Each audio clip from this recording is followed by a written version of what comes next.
माझ्याकडे एक कपल आलं.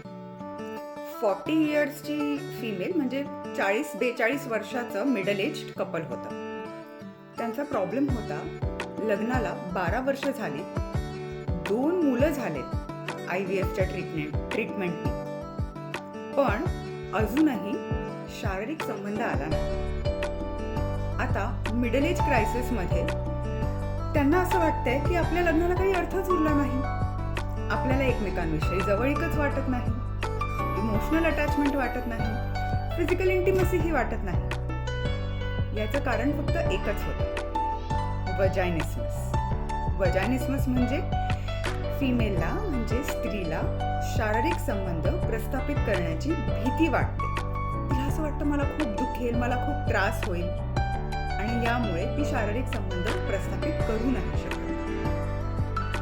आता at this stage of life, जेव्हा मिडल एज क्रायसिस असतात, तेव्हा ही भीती अजून वाढते आणि ते ऑन द वर्ज होते सेपरेट होण्याच्या. पण माझ्यासोबत ट्रीटमेंट घेतल्यानंतर, सेशन्स केल्यानंतर त्यांना लक्षात आलं की ही भीती 100% ओव्हरकम करू शकतो, आणि ती त्यांनी केली कंबाईन्ड एफर्ट्स घेऊन, आणि आज ते दोघेही सुखात राहत आहेत.